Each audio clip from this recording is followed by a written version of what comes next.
What's up, man? It's your big brother K-Rino, back doing y'all on this Saturday night, man.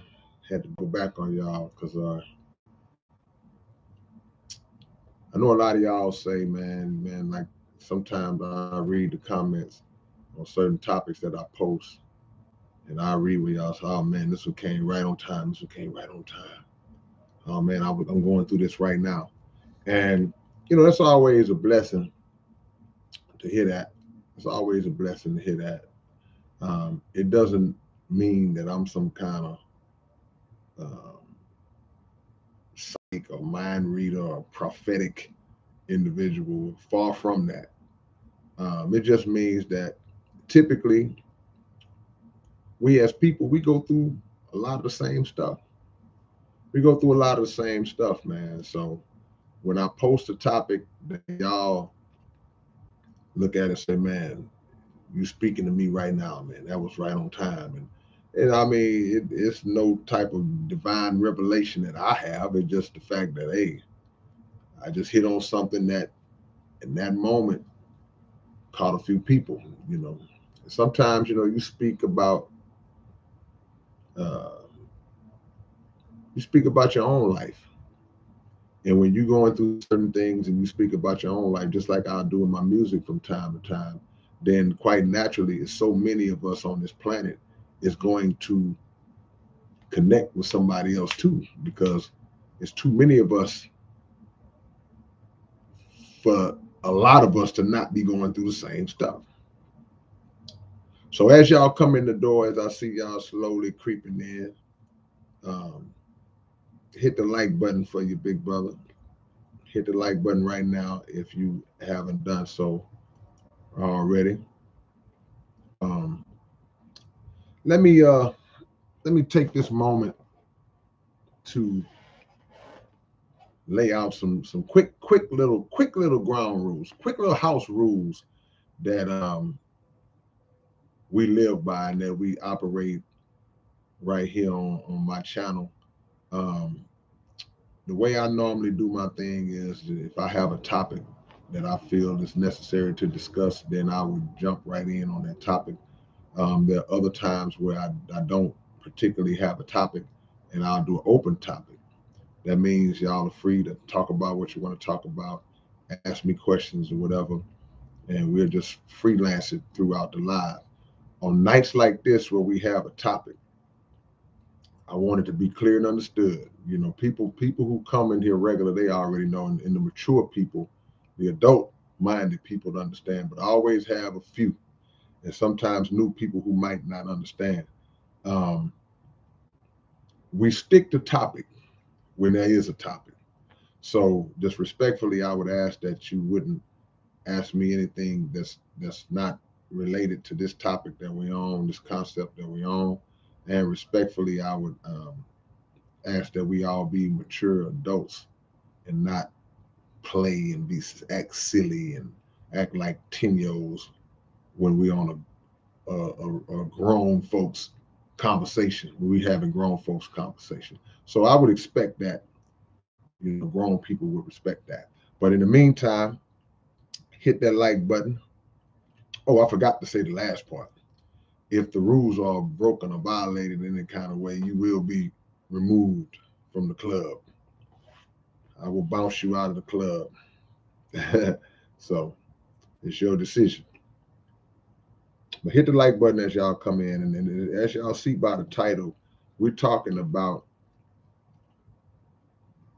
being selfish versus, or as opposed to, looking out for yourself.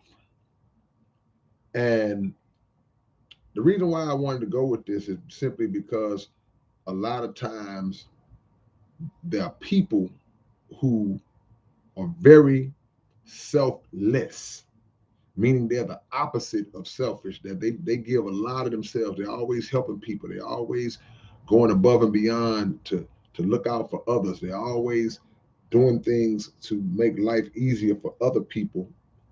And then on the flip side, you have people who don't do anything for anybody but themselves. It's like, man, it's me. only mean I got mine, you get yours. But where we going with it tonight is to make those people who are not selfish, those people who are always giving, always helping. I want to try to help y'all tonight by making you understand that there are going to be people who you help that when that day comes, or if that day comes where you decide, hey man, enough is enough, I've done all that I can do for you, and you don't seem to be using that to grow with, I have to cut you off. Then what happens then, those very same people that you've been helping or have helped many times, they will in some cases actually accuse you of now being selfish. So when that happens, a good-hearted person may make the mistake of going, man, am I being selfish? I don't want nobody to call me selfish. I don't want nobody to think that I'm selfish. So you become tricked into continuing to enable people and give to people who won't do for themselves, because you don't want to feel like you mistreating nobody. You don't want to feel like you being selfish towards them because they threw that word out there at you. So I got to get y'all together. I got to get y'all's mind right and get the understanding so y'all will know the difference, and y'all will know how to handle those type of people, because that is a manipulation tactic. That's all it is. It's a manipulation tactic. See, when people get used to you doing certain things for them on a consistent basis, things that they know in their own heart that they should be doing for themselves. Now you're talking about people who there's nothing wrong with them. They are capable. They have all of their mental faculties. They have all their physical extremities in full working order. They got everything together, but they just seen a lane that you may have helped create where they can say, I ain't gotta bust my back to come up with my light bill every month. Why should I do it? He's helped me 3 months in a row. Let's go for 4. See? So they peep it early, like a predator who uh, recognizes the type of prey that they can prey upon. They peep it early. And you wanting to be a good person, a good-hearted person, and do the right thing and all this different stuff, you actually feel like you would be wrong if you stopped helping them. Partly because they've made you feel that way, but also partly because you have kind of deceived yourself into thinking that sometimes religion may come into play with, well, I'm a child of God and I'm gonna do whatever. Look, God don't want you to be no fool. So saying, well, I'm trying to be a good Christian, I'm trying to be a good Muslim, I'm trying to be a good righteous person, that's cool. But God don't want you to be no sucker. He would not condone you constantly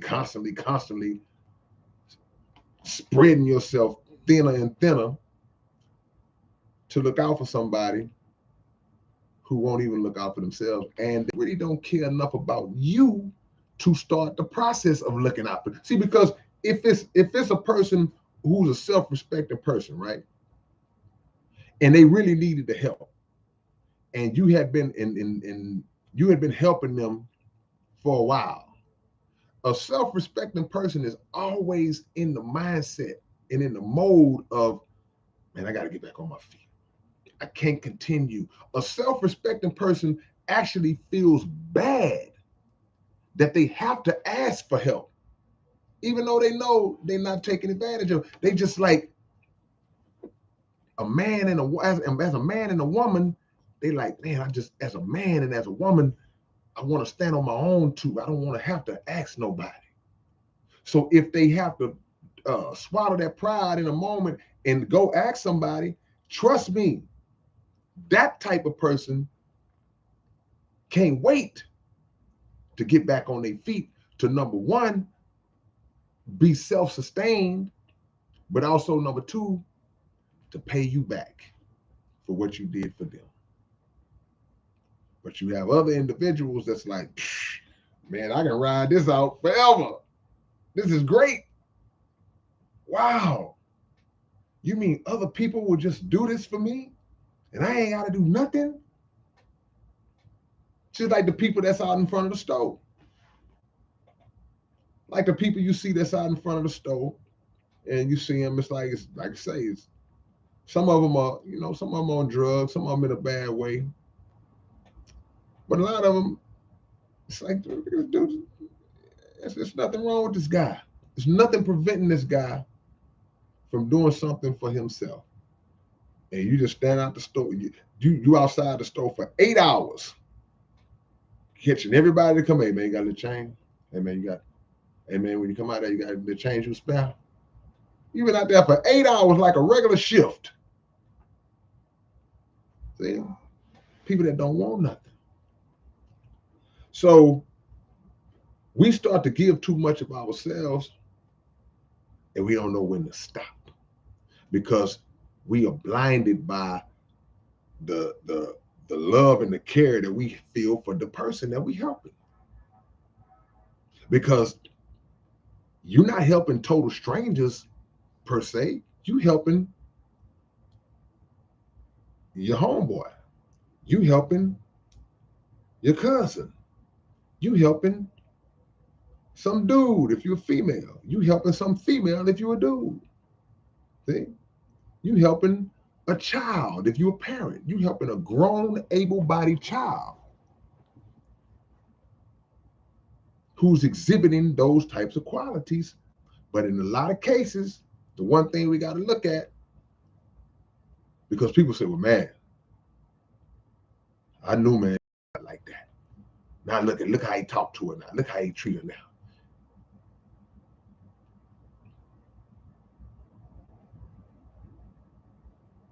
Connection goes in and out sometimes, y'all. So be sure to hang on, to stay on if you see that happen. Don't bail out. But what is that it is possible for us to spoil grown men and women. It ain't always children that get spoiled by us. You can spoil a grown man or woman who may not have even previously been that way, but they peep the game like, ooh, man. Some dude, he like, man, baby girl be breaking me off. Man, I ain't got to do much. I ain't got to do nothing. See? Now you spoiled a grown person. And they come to expect whatever it is you've been doing for them. Now in the beginning, they very humble. They didn't know. It's like, man, they really needed the help, and you stepped. Oh man, I thank you, man. I mean, I really appreciate. I was in bad shape, man. I appreciate it. But after a while, it becomes the norm. They start to expect it. Hey man, you got that for me this month? What? Like you owe it to them now. So you got to reach a point where you say, hey man, I can't do this for you no more. That was just for a time, bro. I thought you was gonna be and pick yourself up by now. Then what happens after that? This is how you know if you got a friend, if you got a legit relative, if you got a legit spouse or husband, significant other, whatever the case is. The way you know how people really look at you is to watch how they act towards you when you tell them no. How do they act towards you when you finally tell them no? I'm gonna give you a quick example. Like, we do shows all the time, right? And I think I've used this example before on something else I was talking about, but this is perfect again to use it in this type of scenario. We put together a show, right? And anytime you put together a show, it's natural that other artists that are trying to come up, they're trying to get the gang, get their feet wet, or they may already be established. They'll hit you up and say, "Hey man, I see you got a show. You got a spot for your boy to perform?" And then if you say, "Yeah," "Oh yeah, you know what? Yeah, man, come on through, man. I'll let you get about 10 minutes. Come on through." Then it's fine. Okay, cool, man. What time I need to be there, man? Okay, cool. They'll show up, do their thing. But when you say, "Nah, man, it's filled up. We don't have no open spots, man. But I do hope that you will still come out and support." Now, keep in mind, they just asked, did you have a spot for them to perform, which lets you know that they are free on that night to come. But when you let them know, well, nah, we don't have no spots. You can't perform on this one. But come on out anyway and support. Yeah, I'm gonna see, man. All right, I'm gonna see what I got going on. What you mean? What you got going on? You just asked, could you perform? So you totally don't have nothing going on that night. See, the way people react when you say no, that's how you know the type of person that you're dealing with. No matter who it is. Because no is a major part of life. Yes and no. Yes and no. No, if they had a contest between yes and no, if they kept score rather between yes and no, it's right there, neck and neck in life. You don't get a lot of no's in life. How do you take those no's? See? And when you're given so many yeses, and then you finally give a no, and somebody have the nerve to be mad or in their feelings because you, not because you said no, because you finally said no, which means the yeses are way up here and the no's are way down here. That one little no, that's not a person that you want to deal with after that, because that person is not with you. That person is only with what you're able to do for them. And when that runs out, you are of no more use to them. That's not being selfish if you continue to try to enable a person because you don't want them to be mad that you finally came to your senses. That's finally looking out for yourself, because we can make a bigger mistake by continuing and continuing and continuing to just give to people like that, all the way to the point where you done messed yourself up. Now your bill's behind. Now you ain't got nothing to eat. Now your children are suffering. See? So now you in a hole because you couldn't just say no. Because you couldn't look and go, you listening to them, you listen to the speech because now you familiar with the speech. They hit you with the speech every 2 weeks a month. So, hello? Hey, what's up, man? Man, these people down there, man, I thought they gonna send me my money, man. See, you know how the setup comes. The setup comes out just, you already know. So, see, people who live this life, you already know when somebody's getting ready to hit you up because of the setup. That ain't how I call my homeboys. I call my homeboys and be like, what's up, boy? What's going on? Chilling, man. What you got? What you up to? Ain't nothing, man. I'll tell you, man. You see that game last night? But man, these people out here, you start into a regular conversation. Conversation starts out, hello? This you, hello? What's up, man? Hey, what's up, man? What's going on? And oh man, I don't know what to say about these people, man. Folks told me they ain't gonna send my check, man. I thought it's like so now you sit on the phone like, all right, in a minute, man. You almost want to say, well, cut to the chase, man. What you need? Because they getting ready to, they loading it up. But they have to put the pity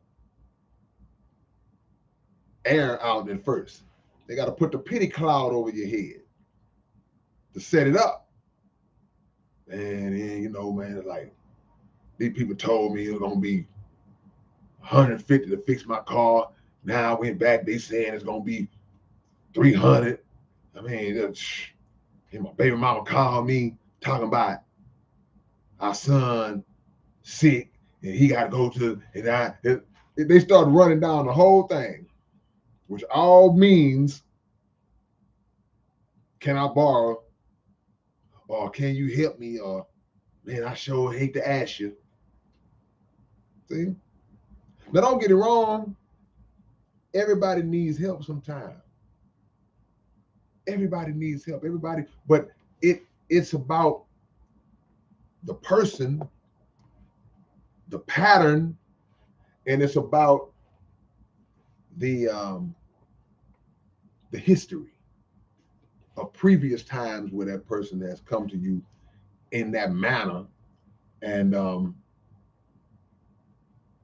you've seen the result.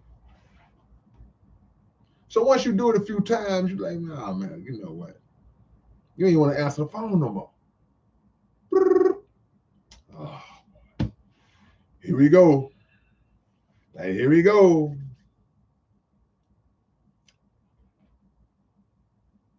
Sister, that dude called you. He done called you up. Hello. Hey, what's up, baby girl?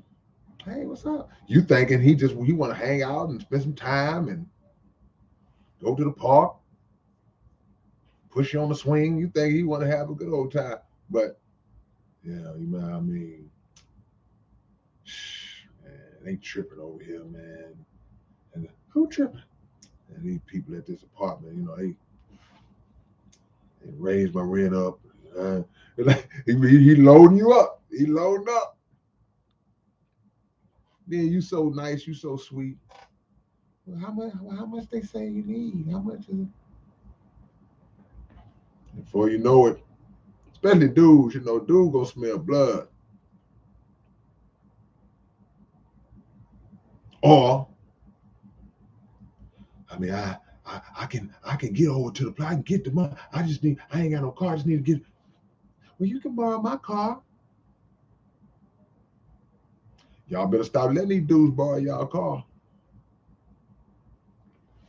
Ain't many females on here tonight. I seen a few. I thought I saw a few. But if they come back and watch it, y'all better stop. Females, y'all better stop letting these dudes use y'all car and hurling y'all car out, dogging y'all car out, wrecking y'all cars, and you at work, he got your car. He riding around in your car. He ain't doing nothing productive. He picking his boys up. They ride around, they smoking weed in your car. He late picking you up from work. It's time to come get you. You've been standing outside the job for 45 minutes. He come pulling in. I be on my bad, baby. Lying, talking about he was at an interview. See? Then when you finally come into that awakening, he hot as a firecracker because you cut him off. Y'all hit the like button, man, if you haven't already. Ain't many of us in here tonight, but we gonna drop this knowledge on y'all, man. Let me check these trolls real quick. Oh, I told y'all we not playing tonight. Okay. Bing, bing, boom. Poof.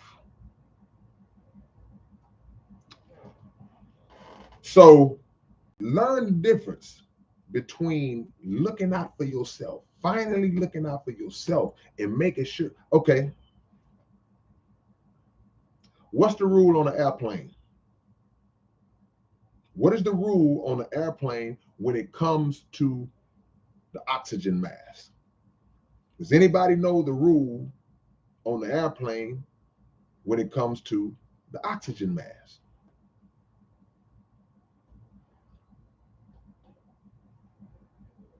Right. They instruct you to put your mask on first, then you try, and then you help somebody else put their oxygen mask on first. How you gonna put somebody's mask on, you suffocate? Hold on, I got you. You can't. You got to get yourself secure first, then you help somebody else.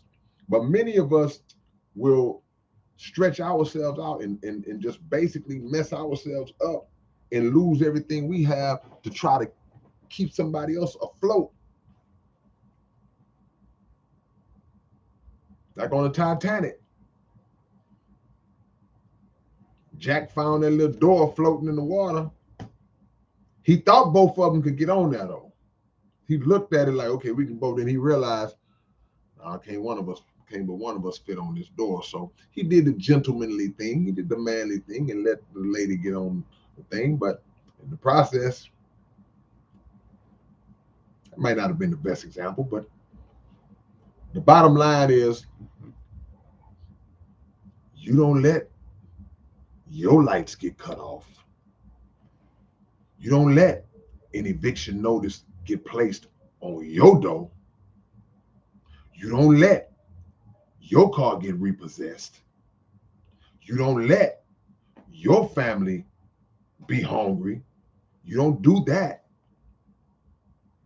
at the because you're providing those things for somebody else, especially somebody that don't appreciate it.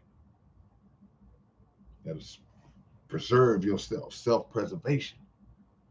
That's not being selfish, because you have to grow yourself to a point where you are able to do extra.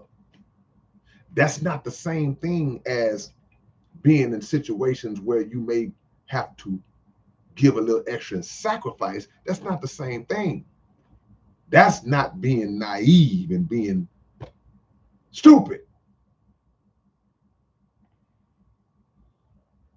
May Allah bless you, oh God. See?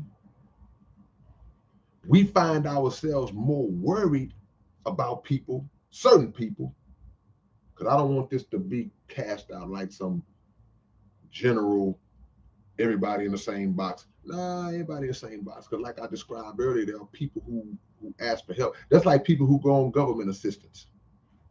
You have people who go on government assistance because they are just in a bad place and I just need this. This is just a bridge to kind of get me by these few months or so till I can get back like I need to be. Then you got other people who, I'm gonna live on the government forever. I pay $12 a month for rent in a 4-bedroom apartment. I get $700 a month food stamps. Man, this is beautiful. You got those people. It's not what you want.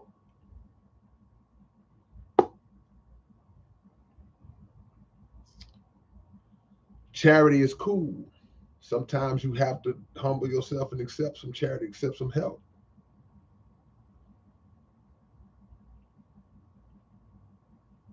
But you have to say, as I heard Dr. Khalid Muhammad say one time, we don't believe in welfare, we believe in farewell.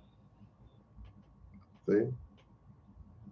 So we get worried about people that we shouldn't be worried about so much. Well, I didn't want nothing to happen to him. He was in bad shape. Let me tell you something that I've learned over the years. A good friend of mine taught this to me. This is what I want y'all to understand. when you have that spirit in you, like you so worried about not helping people who continue to come to you and use you, and always they not never improving their condition. Let me explain something to you. Why you need to be all right with cutting them off, why you shouldn't have an issue cutting folks off. People gonna be all right. Believe me. That's the answer. People are gonna be all right. You may look at it like, man, but he was crying when he came to my house, man. I ain't never seen that boy crying like that. Okay. Man, she was just messed up, man. She didn't seem like, okay. Trust me, people gonna be all right. The same folks you helped over and over and over and over again, and they refuse to get themselves together. Unfortunately, when you cut them off, they're gonna find somebody else. They will find another sucker. Or they will finally get the message, which is what you hope, and finally say, well, you know what? Hey, he ain't helping me no more. Maybe I need to go ahead on and start doing something for myself. But they're gonna be all right. It's not you. You are not the sole just only chance and hope of this person surviving and making it through. You're not that. God is that, or he should be that for them. Now he will work through people. You say, well, God works through people. Yeah, he absolutely works through people. But sometimes we make the mistake of feeling like, hey, God works through people, so I'm gonna seek out the people that he's gonna work through to bless my game. Not realizing and not thinking that, yeah, God works through people. You are a person too. So you need to be figuring out how he gonna work through you. Because you the one with the problem. You the one need the help. People gonna be all right. Quit thinking that the person gonna just die and be sleeping under the bridge the same night you said no. Now, are there instances where you kind of can assess it and say, okay, well, you kind of in a bad way? Yeah. But in those situations too, sometimes, man, you gotta just say, hey, man, look, I'm sorry, man, but I've done everything I can do for you, bro. And you continuously find yourself in these types of situations, which lets me know you're not even trying to improve. Or you might say, all right, man, okay. And he finna put me and my babies out, man. Oh, man, you might say, all right, this is my last time. Don't come to me no more, bro.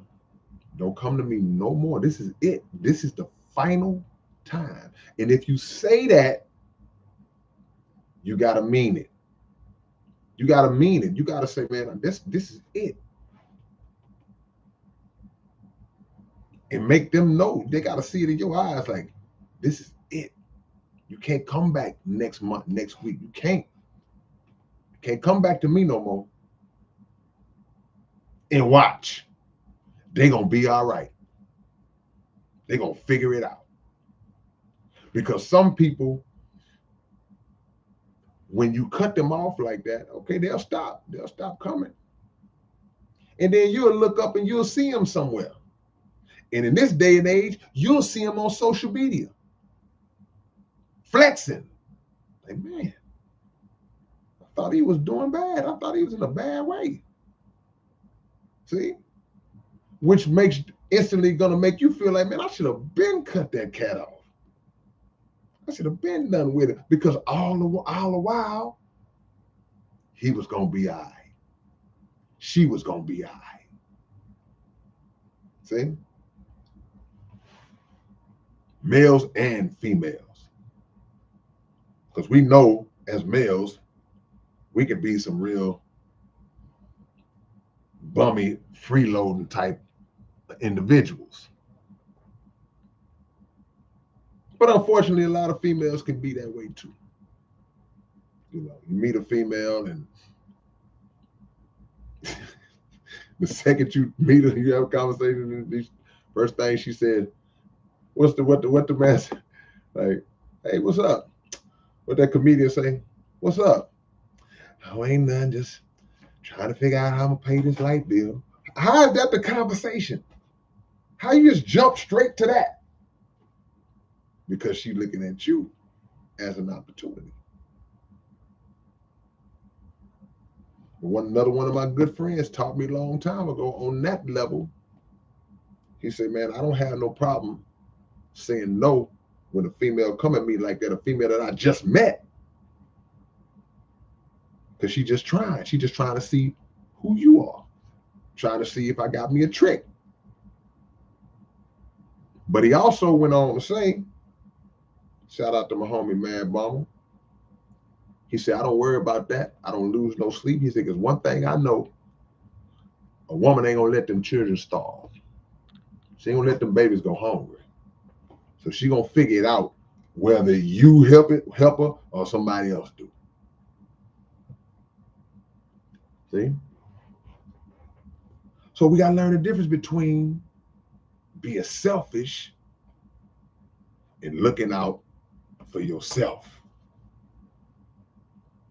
I can't let my ship sink.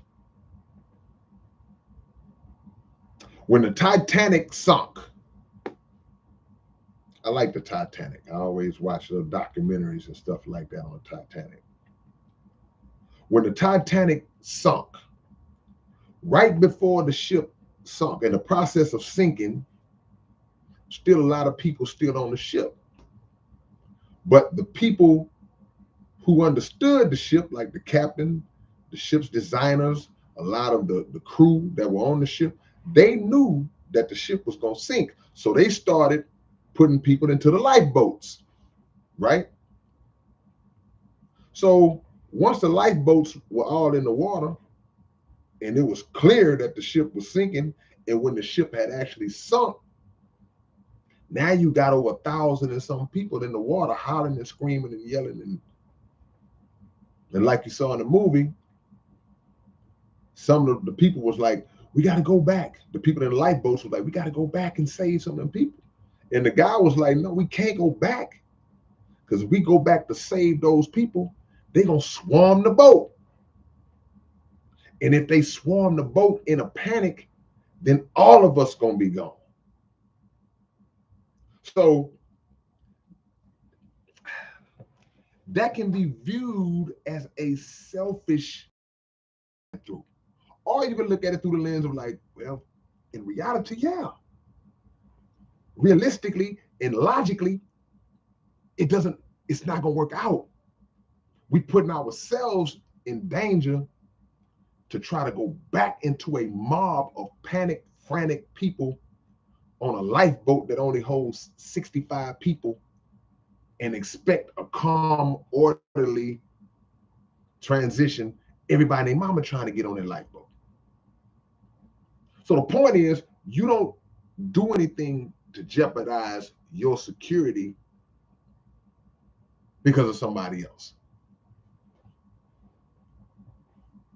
Hope that makes some sense. But you do have to find a balance. You do have to find a balance, because it's on the same token, you don't want to just be ruthless. But I ain't speaking to the first time somebody asks you for help. I'm not speaking about the second or the third time. I'm speaking about the 18th time. I'm speaking about the 9th year that you've been dealing with this person and they still haven't got themselves together. That's what I'm talking about. So don't think that your boy is just on here encouraging y'all to be just ruthlessly treat people in that. No, of course not. We're supposed to be giving and generous and helpful and extending a hand to people who are we supposed to. That's part of our duty. God given duty. But again, God don't want you to be no fool though. Let me see what y'all talking about, man. Reginald Austin said, what about doing more than you feel you should, even missing dialysis treatment just to make money? You mean for yourself or doing something to help somebody else? Because here's the deal. You said missing dialysis treatment just to make money. Let me explain something to you real quick. There's an old saying that says, your health is your wealth. So it don't matter what kind of money you're trying to get to, what kind of money that you make, what kind of money you have in your sights. If you are not physically able, you're going to die and that money going to just be either not made or you're going to make it and somebody else will be left behind to enjoy it. So it's not sensible. It's not logical. It doesn't make sense to say, I'm going to skip dialysis, to skip a treatment that is supposed to help me to be able to function in order to go make money and sustain my life and my family. It don't make sense to skip that and you out here about to pass out, about to die. Gotta get this money. Your health is your wealth. See, because money, you can lose money and get it back. You can miss a money lick. You can miss out on a lick and you can get another lick. But there are aspects of your health that if those particular aspects deteriorate, can't get them back. And kidney failure is one of the main ones. It's not like you tore your ACL hooping, then they do surgery and then it repairs and slowly you back. Next thing you know, you back out there almost like you was.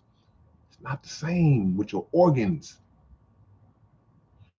Your health has to be your number one priority. It has to be number one over everything, because nothing that you have in your mind to do, you will not be able to do it if you in poor health.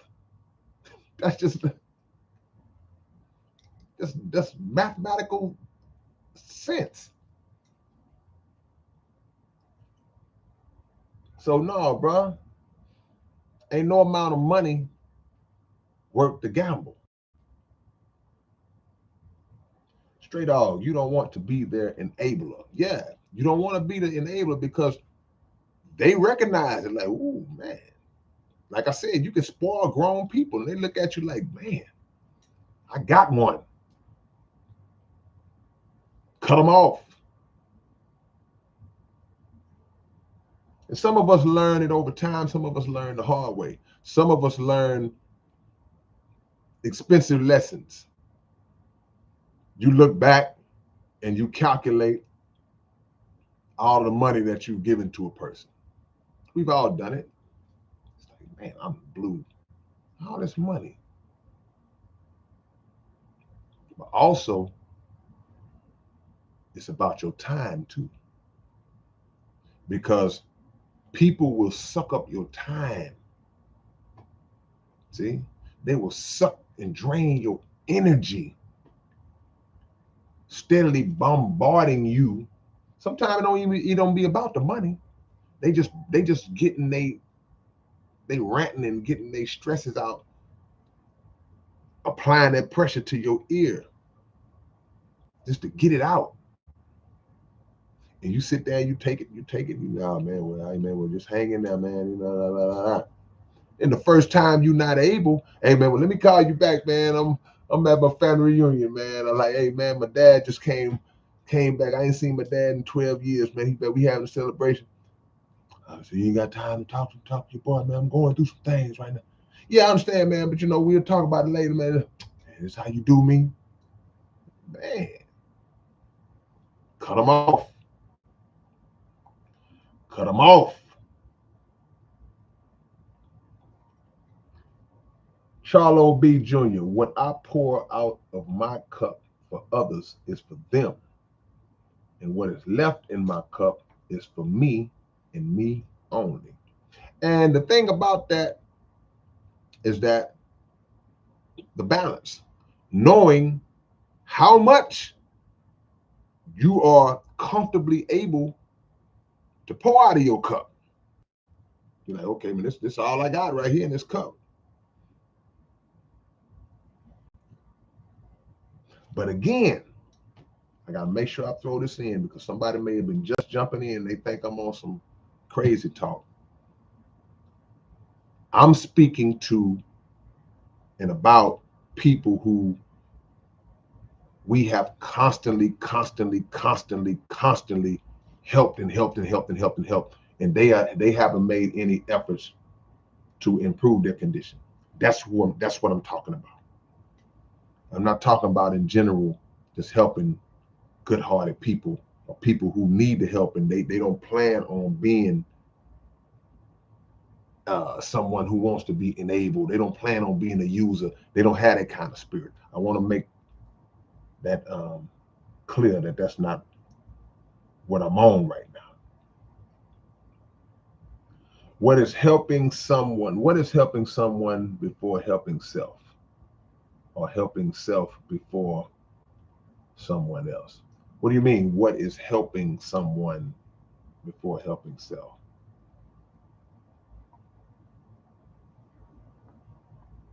I guess I didn't understand the question. Go through here and see if I need them. Miami, Florida, my brother. You can come through for someone with flying colors and you don't come through that one time and you ain't nothing after that. And that's true. But the beauty of that, if you understand, when they come at you in that mode, they have just done you the best favor they can do you. And you know what that favor is? They showed you who they really are and how they really think about you, which now opens the door, or should open the door, for you to say, I'm out. Take that pressure off yourself. Okay, well, that's how you look at me. I done helped you 100. I done hit 25 straight game-winning buzzer beater shots. I done knocked that shot down at the buzzer 25 times in a row.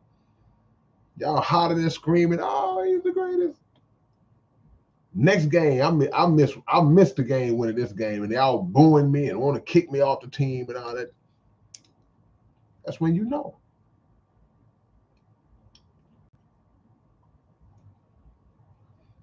Do you charge interest when you let people borrow? Like I currently pay interest to the bank because I took out a loan for some house things. So if I give money, I got to charge. Well, I mean, that's between you and the person. I mean, my thing is a lot of times, sometimes depending on the situation, okay, yeah, you loan somebody some money. A self-respecting adult who borrows money is going to already have in their mind that I'm borrowing this money and I'm going to pay you back. But sometimes the person who loans the money may say, oh man, don't worry about it, man. If y'all had that kind of relationship. But to somebody that I'm cool with, I wouldn't charge them no interest on a loan. Just just pay me back. Just pay me back what I loaned you. But I'm not gonna be trying to charge no interest, no crooked interest on a loan. I'm not gonna do that. Now, if you choose to do that, then that's y'all's thing. I can't argue with that. But I wouldn't do that to a friend. See?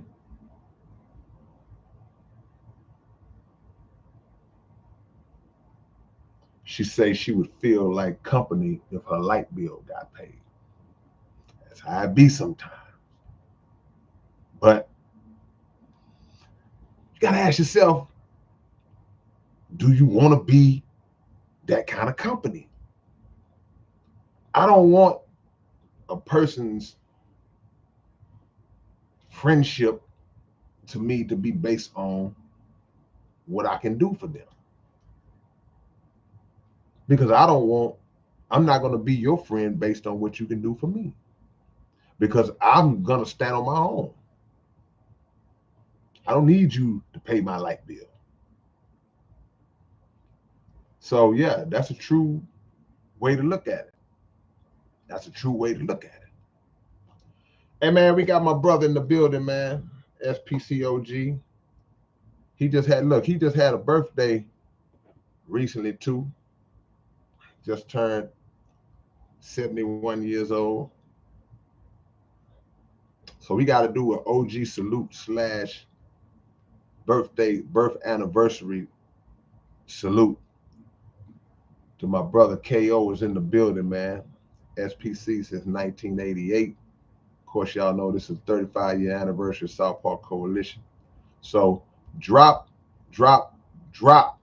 me some peace signs and some fists and some 100s and some salutes, some emojis, some love emojis. Drop them in the chat right now for my brother, man. He's going under Soul Worthy 713.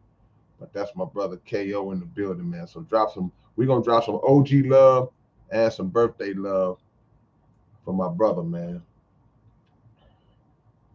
We know it ain't many of us in here tonight, but it's enough of us to drop that love, man. So y'all show my brother some love.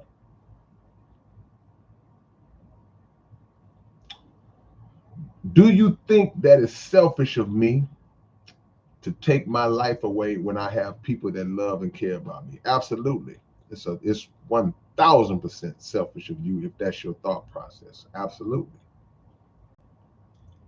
It's also ungrateful to the creator who gave you your life. When you have those kind of thoughts, and I might be coming off kind of, rough in those situations, but I'm just one of those people who look at it like,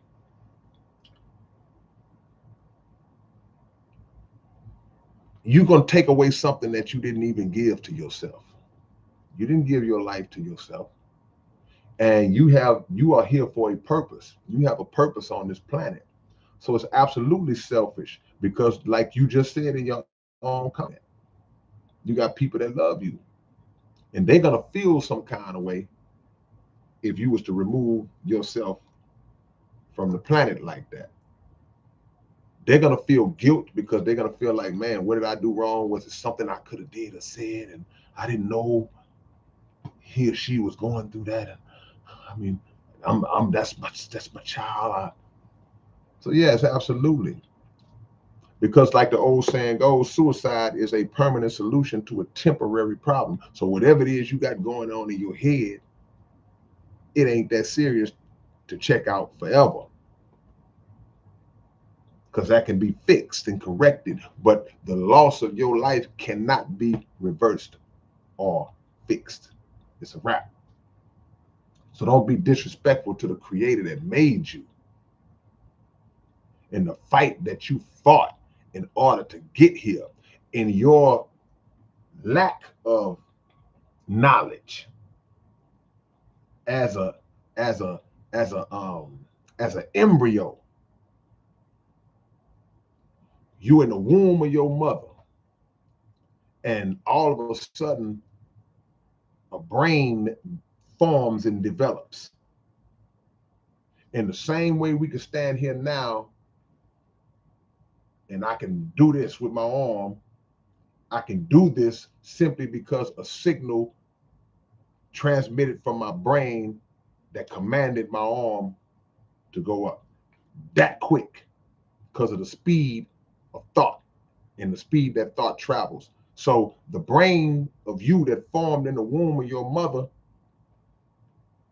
it called every other element of your body into being in the womb. This is the level of intelligence that we was on before you would even develop yet. You just in there like this. Then after that, you had to go through the process of being born. I ain't even talked about just from the sperm stage where it's millions and billions of sperm racing toward the egg and you was the one that made it. So why waste that? Why get that away when you done already muscle past millions of other ones that was trying to get to where you got to? Should have let one of them get in there. So you fight to be born as a baby when you don't even understand. So now you grow up into a mind of intelligence, a mind of understanding. And the first time you come across a difficulty that you feel like is too heavy for you to face, I'm just going to take my life. It ain't built like that. And like I say, I kind of approach that conversation a little different. I might not be the right person to talk to about like suicide and all that, because unless you are dealing with something that is clinical, that you really legitimately can't overcome the sickness and the urge, it's a clinical condition. I understand that's something beyond our control. If you just around here pouting because things going bad for you, then yeah, you being selfish. Get it together.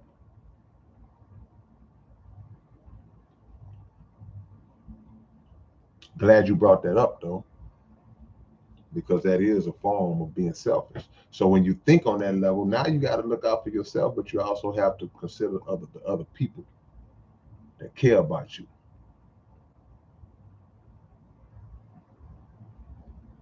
What's up, Mark?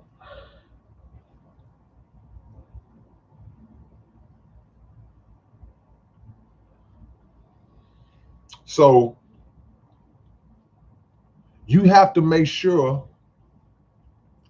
that you don't allow yourself to be a target, because people look and they recognize. Dudes in the club will see a female, they think, oh, I could get her. She over there by herself, ain't nobody talking to her. She lonely. They look at you as a target. And we have to get ourselves to the point where it don't matter what condition we in, we still have self-respect to where we're not going to allow people to do us any kind of way. I don't care what. I don't care how bad I am in the situation. Hold on. See, that's like being on a job, right? You really need that job. You just got the job. You just started working. Now you on a job and you got some manager just always bothering you. Then they start talking crazy. They start talking this. It's like, dude, now your mind, you need this job. But based on the level of disrespect that's come, I don't care how bad I need this job. I'm not gonna let you disrespect me. As a man, as a woman, not gonna do it. God will provide something else for me. This might not be for me. See, I care about myself enough to check you, even though I need what you are providing me at the moment. But you're not the one that's really providing it for me. Whatever I get through you is coming from God. Just coming through you. So the same way it comes through you, if that ends, it's gonna come through somebody else. I'm gonna get it from somebody else. They ain't to say go in there just talking crazy. You know, you gotta give respect to get respect.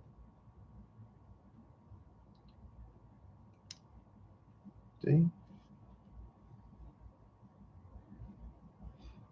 But people will take your hard work and the stuff you work to build, and they ain't done nothing. And they'll feel like you owe them what you worked hard for. How do I owe you what I worked hard for? And you know what? You know what? You know one of the worst things that a person can say to you, to where you will understand, one of the worst best things. Because again, anything that a person reveals about themselves, you should always look at it as a blessing that you found out how this person really is. So I say one of the worst best things.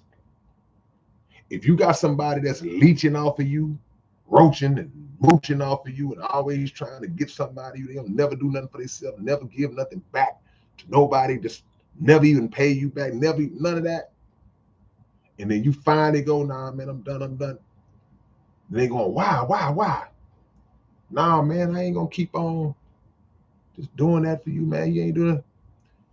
If a person ever tells you, well, why you tripping, man? You ain't like you ain't got it. You got it. Cut them off. Cut them off. What you mean it ain't like I ain't got it? You right. I got it. I got it. I went and got it. You right. Ain't like you ain't got it. If I keep giving it to you, I won't have it. See? Let somebody tell me, you got it. I might start clapping. Hey, man, thank you for saying that. Glad that you look at my hustle and my hard work as your ticket to life. Jovan says, there's actually no purpose in life. We are born to die. That's literally life. Well, you're looking at that the wrong way. We are born and we're going to die, but it's not necessarily meaning you are born to die. Like dying is your purpose. So you misconstrued that. We're born to die. No, you're born to live. You're born to live, find a purpose, live out that purpose, then eventually your time will end and you will expire on this planet, from this planet. But your purpose is what you do within the brackets of birth to your funeral. The day you was in that hospital crying and they slapped you on the butt and to your funeral. Inside of that, that's your purpose. See? Whenever you do eventually die, all that which you did within those brackets is still here. So it lives through other people. It lives through the work that you put in. So people should stop saying we born to die. Nah, you ain't born to die. Don't make no sense. That you're insulting the creator to say that. I'm just gonna create a species of people. Just gonna let them be born just so they can die. It's bigger than that. Why do you think we still talk about people who lived thousands of years ago? Why do you think we still talk about people who lived 50 years, 100 years ago? People who did great things in a short period of time. You know why? Because just like Kingpin just said, legacy. See? You deposit parts of yourself into other people. You plant seeds in other people while you here. That is one version of eternal life. Another version is through your seed. You might not be old. You might not have any children or anything like that. But people live through their children. You are a result of somebody that lived before you and before you and before you. You have a father and a mother who had a father and a mother who had a father and a mother who had a father and a mother who had a father and a mother. They go back as far as you. They didn't just pop you out one day. They didn't just start your bloodline or just start this bloodline. What year is this? It's 1625. Let's start it. You go all the way back. So elements of your DNA, elements of your genetics, elements of your essence and your spirit and your mannerisms. That's not just you. That comes from somebody down your bloodline who is now physically deceased, but they're living, still alive through you because you here. See? So ain't nothing wasted. God don't waste nothing. So if you are in a small little hole, feeling down and depressed about your current circumstances, and that makes you feel like ain't no purpose for this, no way. We just here that. You ain't looking at the world in the total realm, the totality. You're not looking at it. See, we have to view our existence through a broader lens. If we sitting around just then you looking through a little bitty little puny little lens, bro. Too much going on. You disrespecting the creator. You think the creator, he ain't smart enough to figure out your purpose, to give you a purpose, that for you to have an intent. He just brought you here and just, all right, figure it out. You're not born to die. You're born to be an example. People still talk about Jesus. The man lived 33 years, a little longer in some ideologies. Still talk about Martin Luther King. Man lived 39 years. Still talk about Malcolm X. Man lived 39 years. We still talk about DJ Screw. Man lived 29 years. 29 years. A baby. See? Screw is a contemporary of mine. I'm like a year or so older than Screw. So when Screw was 29, I was 30. I was at Screw's funeral. Thinking, man, this man didn't even make it to 30 years old. But guess what? Still talk about him every day. Still hear his name every day. Still see pictures of him every day. People still writing books about him. People still making documentaries about him. People still doing tributes to him, interviews and stuff about a man who's been dead 23 years. You know why? Because he lived his purpose in that short time, and he left something that sustained and perpetuates itself. Find what you got to do, man. Don't whine about stuff like that. The book says we are all gods. Ye are all God's children of the Most High. If you are God, then you got to figure out the formula to get yourself out the hole. We don't punk out and fold up when it get bad. We figured out. If that's the case, I'd have quit a long time ago.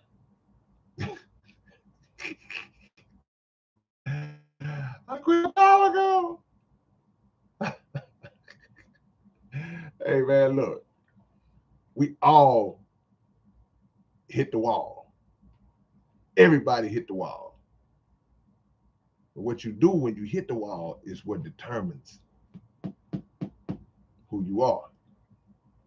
See?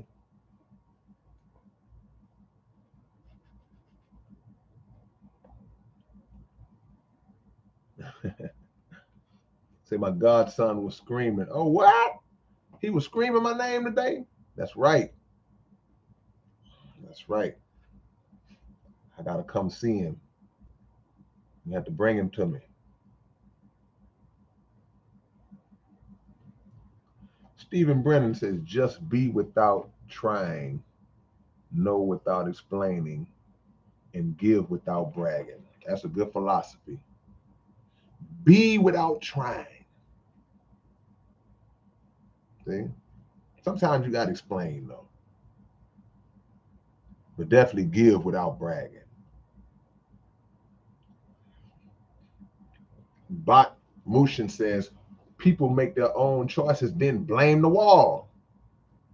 You done ram your car. You done got in the car and just hit the gas and ran head on to the wall and then got mad at the wall. No, sir.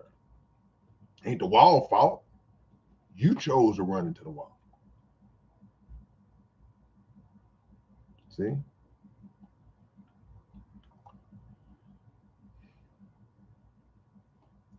Torian Darcy, I learned so much about myself with your song Imagination. Oh, salute. Man, you learned from that song? Stop letting people tell you that you're wrong because you came to your senses and you don't allow them to use you no more. Man, I thought I was your boy, man. I thought I was your boy. What you mean you thought I was your boy? I thought I was your boy because now I'm seeing that you trying to hit me every week. You need $100. Every week you hitting me up for some money. Every week it's this or it's that. So apparently I was your boy, but apparently you wasn't mine. Or your girl too. There ain't a lot of females in the chat, but it's a few that they can relate to this. I see Angie is up in here. The purpose of life is to live it fully. That's right. And how ungrateful are we when we have all of our faculties? You don't have any mental deficiencies, any debilitating mental problems or debilitating physical problems. Man, you can get up. If you wanted to go jogging, you could go jogging. If you wanted to go just hang out at the club and just chill, and you could do that. If you wanted to get up and just go wash your clothes, you could do that. Things that you take for granted, we take for granted on a daily basis, but then you watch a commercial and see some little bitty children, 5-year-old children fighting cancer, fighting leukemia, fighting different diseases and conditions, and these are babies that want to live, that wish they could get up. You see little 7-year-old children on the little walking thing trying to rehab themselves to walk. And then we around here talking about life ain't got no purpose. Man, my life is so messed up. Man, y'all start putting things in perspective, man. Being grateful. You have the ability to get up and hit your head on the wall. I mean, life has no purpose. And that baby laying in the bed, some of them can't even get it. They just laying in the bed. And they still be smiling and laughing, getting the most out of life. See, Angie, I'm glad you said that. They're getting the most out of life that they can get under the current circumstances and condition that they living in. And you around here, man, come on, man. Come on, man. Come on, man. Follow Allah God for the purpose in season. That's right. Find the purpose. That's right.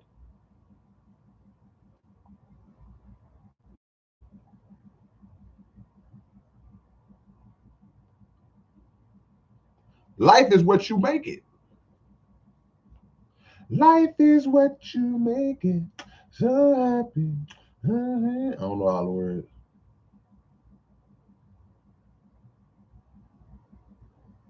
Lorona House Entertainment. On that suicide subject, I am a suicide survivor. I didn't understand how I was being selfish. Thanks for breaking that down for me. Now I'm going to do a song about it. Yeah, go do a song about it. I got a song about it. I got a song called Suicide Note. I forgot when I did it, but it's an old song. about 20 years old. Go on YouTube and pull up a song I did called Suicide Note.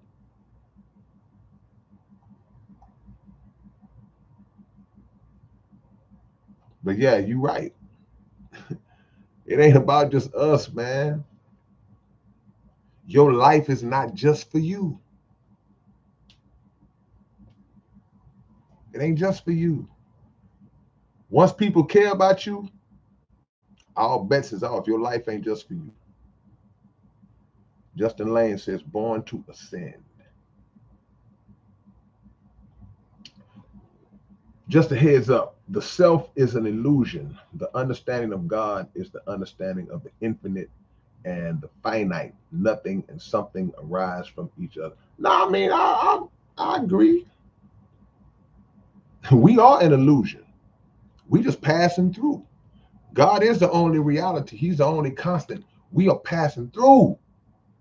But what impact are you going to make while you passing through? Get it in. Okay, let me give you an example. Michael Jordan, LeBron James, Tom Brady. Okay, they play sports, right? You are only going to play in the NBA or the NFL for a certain amount of time. Tom Brady been in the league. It don't seem like he's going nowhere. But one day, Tom Brady is no longer going to be in the NFL. He's going to retire for real one day. Just like Michael Jordan, Magic Johnson. So when you look at that, you'll say, well, man, this guy played 15 years. Okay, that's a long time to play in the league, but it's a small window in the grand scheme of time and in the grand scheme of the whole league and all the players that have played. He was just passing through. And it's like a lifespan that you live within a lifespan, meaning that when you come in the league, you're a rookie, you're a baby, right? So you start to learn your way. You start to figure the game out. Now you kind of like a toddler, you're like a child. By that 5-6 years in, now you're a veteran. You figured it out. You in your prime. 20s, it's like, man, I'm in my prime. I feel the best. Then you start to hit 30, and now you about 10 years in. Now you got more years behind you than you have ahead of you, like life. Then you get to about 15, 16 years in, your knees is bad, you can't jump, you can't move like you used to, and you know that your time is almost up. Then you announce your retirement and you're gone. But the people are going to look back at your career. When you go in the Hall of Fame, when you retire, they retire your number. They're going to look back and say, well, man, he scored 30,000 points, 8,000 rebounds. They're going to do a retrospective on your career. So you just passed through, but as you was passing through, you got a bunch done. You were bing banging as you passed through. That's life. Got to get the most out of it. Make yourself memorable. Do something that's going to cause people to remember you and talk about you long after you're gone. That's the whole objective.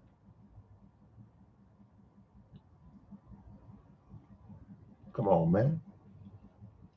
Dollar bill. Man, we supposed to meet up today, Dollar. Let's meet up tomorrow, Dollar Bill, for sure. Let's do it for sure tomorrow. But Dollar Bill is in the chat.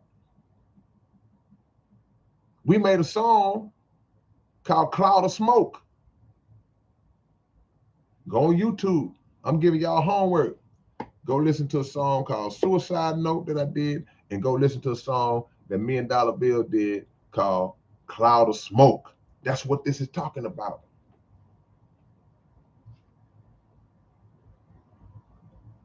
See? Oh, okay. What's up? Okay, all right. Yeah, we did it out to see the wizard. Yeah, I like that song, man.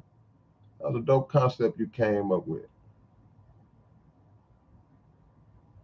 My connection still tripping. They must be doing it on your end now, on y'all's end rather. Hit the like button if you haven't already.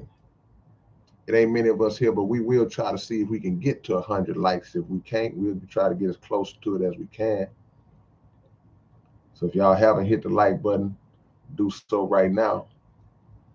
I'm optimistic. I always feel like we can get it done. See, we can get it done. We don't need but a few more likes. We can get to 100. Don't be selfish. No, I'm just playing. We can get there, man. Now, peep the game. See, you want to take yourself out of being that person who people can look at and target you as weak. Because we have other friends and family and acquaintances and people that we know that don't play that. So the predators, they know who to go after and they know who not to go after. It's certain people that, hey man, hey man, hey, don't even come over here. Cut them off early. And when they do that, they don't even have to worry about it no more. The dude already don't even try him. He come to this gas station every day. I ain't even asked him for no money. He cussed me out the last time. Because some people don't play that. See? Some people don't play that. So you got to set boundaries within yourself. You got to establish what you will accept and what you won't accept, and establish that early. See, things that we do on the front end directly affect the result of the back end. So if you come in the game weak, it's going to be a hard ride for you. But if you come in the game establishing yourself as to be respected, that I don't play certain things in certain ways, you don't play with me. You ever been sitting around and then it's young people and they talking reckless? You know how young people can talk to each other sometimes, man. That's how they talk to each other. They call each other bees and all this stuff. They talking crazy, and then they might say something to an old head the way they talk to their little homeboys, right? And the old head be like, hey, say youngster, I ain't one of your little homeboy. Don't talk to me like that. You're gonna respect me. Don't talk to me like that. And the young dude catches hold of him. My bad, school. My bad. Establish yourself. But what if old school would have just laughed at, oh man? Then the youngster would have kept cussing him out, kept talking crazy to him. See? Establish yourself.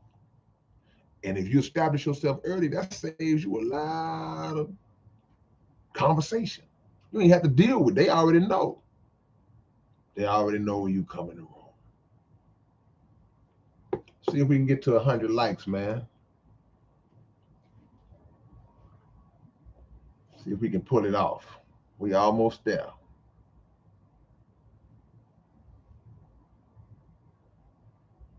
Vapor. Look, we almost there. I knew we could do it. Gotta believe. We was a long way from them 100, because it ain't even 100 people in here. See, we could get to that 100, even when it ain't 100 people in the room. We stand on subject, y'all.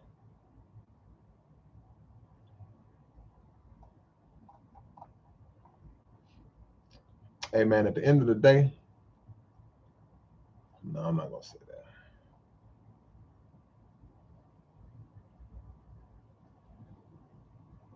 that. People will come to the well over and over again as long as you don't cut the water off. You don't shut the water off. People will come to the well as long as you let them drink. Jovan says, you're speaking hypothetically about life, which is an opinion to me. If some God gave people purpose, why are some people born with deformities, spinal bifida, cancer, etc.? Yeah, that's a good question. A lot of things are a result of how the individuals who live their lives before conception, like birth defects in certain situations, sometimes it may have something to do with how the parents conducted themselves during conception, before conception. Those things play a role. But at the end of the day, it's not hypothetical, bro. It's a choice. You have to make a choice of how you're going to live your life. Because there are some people who even have deformities. See, we see, I got a song on my new album that I talk about that, where we will chalk it up to say, well, God is this and God is that. Why does he let this happen? You know, I don't want to give too much away, but in the for the sake of this conversation, we got to look at what we do. And when I say we, I don't always mean you, just people that are around you. See, cause and effect is a real thing. So a lot of the effects that we see are based on the cause that somebody else imposed and implemented. So we like the first go-to we take it, well, why would God let this happen? Why would man with free will go out and act the way he acts? But at the end of the day, I've seen a lot of good comments that speak to your questions, your line of questions. And, you know, these are questions, you're not asking no bad questions. And people want to help you. But at the end of the day, it's up to you to take it or leave it alone and to move on it. You got control over your success or over your failure. You have control of me, not this person, not your mama, not your uncle. You. People have been in worse situations and got themselves out of it. You have the power to do that. There's nothing wrong with you, because the same people that you see that have cancer and some of the same people that have these deformities that you speak of, they don't let that stuff stop them from moving on what they want to move on. So why would somebody who doesn't have any of those obstacles, why would you let it stop you? Just asking a question. See, it's not an opinion, because I'm speaking based on the things that I have seen and the things that I have done. And the things that I have seen and the things that I've done, they're not opinions, they're facts that have actually been carried out.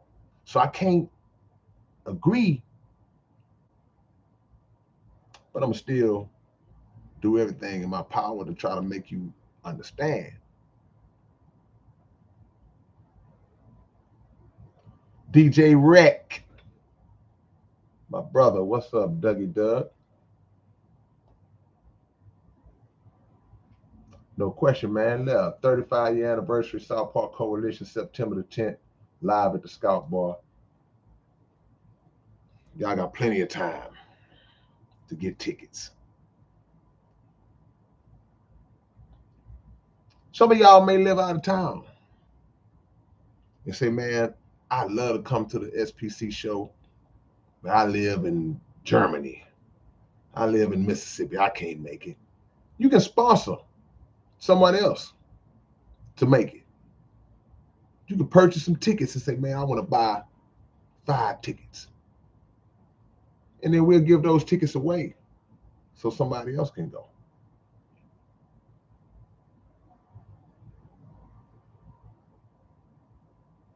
Adam Anarchy says epigenetics is each list of generational differentials. And yeah, go look up epigenetics.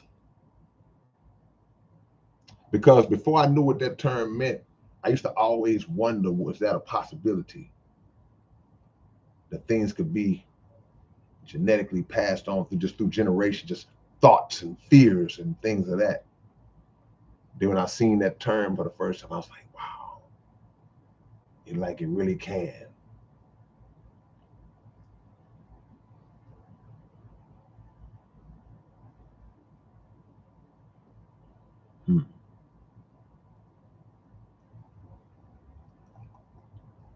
You can sponsor someone else. See how y'all got us over 100 likes, and it didn't even seem like it was possible.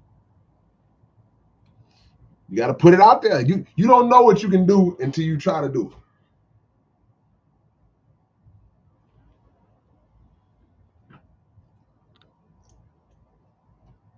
it.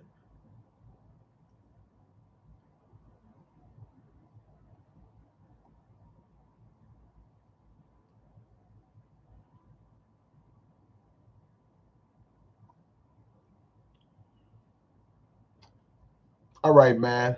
I'm gonna let y'all go, man. I wish y'all the best. Blessings to you. Peace and love.